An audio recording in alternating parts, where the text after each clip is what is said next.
Quando aprendemos sobre cultura, percebemos como é fácil a gente achar que uma cultura pode ser melhor que a outra, ou mais desenvolvida, ou que aquela cultura pode ser pior que a nossa. Historicamente, ficou comprovado que a humanidade tem uma certa tendência a esse pensamento.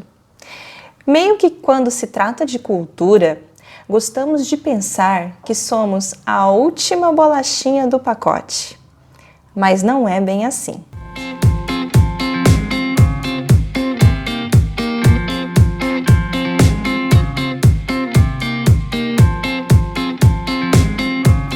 Nos nossos milhares de anos de história de humanidade, temos a dominação de um povo sobre outro.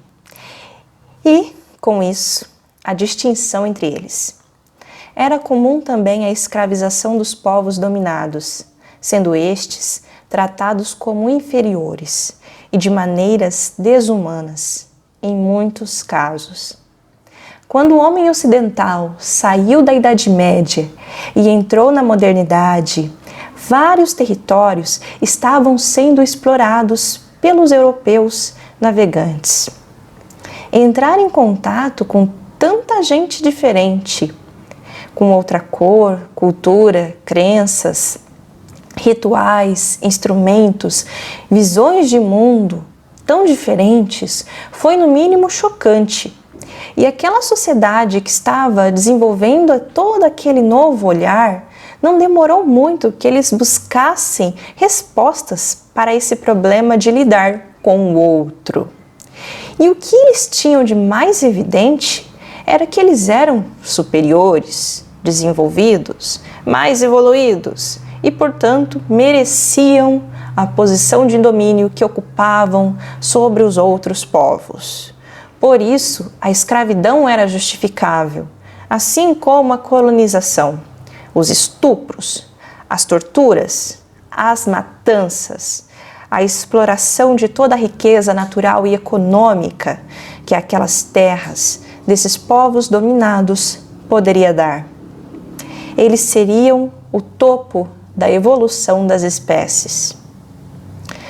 Para esse tipo de pensamento, nós damos o nome de etnocentrismo, que vem da ideia de ter a sua etnia, a sua cultura no centro. E nisso, vendo a si e aos seus semelhantes como superiores e melhores, e aos outros e diferentes de você como inferiores e piores. E o problema do etnocentrismo é que ele legitimou, ou seja, ele permitiu e autorizou muitas práticas violentas contra outros povos, que deixam feridas que demoram para cicatrizar. Os séculos de escravidão no Brasil e os anos de segregação e marginalização do povo negro em nosso país são um exemplo disso. Como disse o sociólogo brasileiro Florestan Fernandes, o negro nunca foi integrado à sociedade brasileira, sendo sempre relegado às margens. E hoje, em 2020, se você pegar as estatísticas, você verá como isso ainda é verdade. Há poucos dias, a 20ª edição do Big Brother Brasil premiou Thelma, uma médica negra. E circulou então nas redes sociais fotos da formatura dela em sua graduação em medicina, que mostrava aí ela como a única negra. Isso ajudou a evidenciar o que Fernandes nos disse. Há muitas esferas da vida social brasileira em que o negro, mesmo sendo a maioria numérica da população brasileira, ele ainda não ocupa. Enfim, o princípio do etnocentrismo permite o racismo, que é o preconceito racial, a xenofobia, que é o ódio ao estrangeiro, o antissemitismo, que é o ódio aos judeus, o anti-islamismo, que é o ódio aos muçulmanos, e tantas outras ações de desrespeito que podem levar a perseguições, como foi no caso da Segunda Guerra Mundial, que matou 6 milhões de judeus. Ou, recentemente, que por causa do coronavírus, chineses foram hostilizados em vários locais do mundo. Aqui no Brasil, é comum também vermos ataques a terreiros de candomblé ou a seus praticantes, sendo esta uma religião de matriz africana. No século XX, uma nova perspectiva surgiu para tentar aí se opor a essa visão deturpada que o etnocentrismo promove. Damos a essa perspectiva o nome de relativismo cultural. Nessa linha de pensamento, cada cultura tem suas próprias características e deve ser relativizada em seu contexto de produção e reprodução, não podendo ser caracterizada em superior ou inferior, nem em melhor ou pior, apenas como diferente. E nessas diferenças, cada cultura tem o direito de ser conhecida em suas particularidades e especificidades, sem julgamentos ou preconceitos, principalmente por parte do pesquisador. Se por um lado, essa perspectiva do relativismo, ela foi importante para fazer aí um contraponto ao etnocentrismo, por outro lado, ela acaba sendo relativista demais.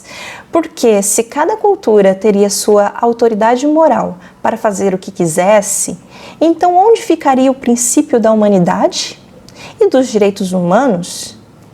Então, se seguirmos aí o relativismo, aceitaríamos a mutilação genital de meninas e mulheres, que era e ainda é, infelizmente, uma prática comum em muitas culturas médio-orientais e africanas, em que se corta fora o clítoris e até mesmo parte da vulva de mulheres e meninas. Hoje nós lutamos para que nenhuma mulher tenha o seu corpo violado e mutilado dessa forma tão horrível e cruel. Isso porque é um dos princípios dos direitos humanos, em que tradições elas não podem ser usadas como justificativa para perseguir, para mutilar e nem sacrificar pessoas. As culturas elas devem sim ser valorizadas, mas com limites. A preservação da vida é um desses limites. Então, dentro de toda essa discussão, é que surgiu o conceito de alteridade, que significa compreendermos que na nossa existência estamos todo momento em contato com o outro, ao mesmo tempo em que somos o outro para alguém. Ou seja, por mais que os comportamentos de outras pessoas eles sejam estranhos para nós, a gente também possui comportamentos que podem ser estranhos para outras pessoas. Igual quando você começa um relacionamento, começa um namoro, e você passa então a conviver com a família daquela pessoa. Você vai percebendo que por mais às vezes que vocês sejam próximos, que vocês até mesmo morem na mesma cidade e falem a mesma língua, às vezes estudem na mesma escola, cada família tem assim as suas particularidades, tem as suas diferenças. A alteridade, ela nos traz essa perspectiva de que a todo momento nós lidamos com estranhamentos que nos fazem pensar o nosso lugar no mundo e o nosso mundo, e também pensarmos a nós mesmos. Nós somos seres culturais, socializados por instituições sociais, frutos de uma sociedade moderna e globalizada, que passa por constantes transformações. Somos um povo brasileiro, resultado de uma miscigenação violenta, com preconceitos enraizados em nossa estrutura social, resultado de anos de etnocentrismo. Passou da hora de mudarmos essa história.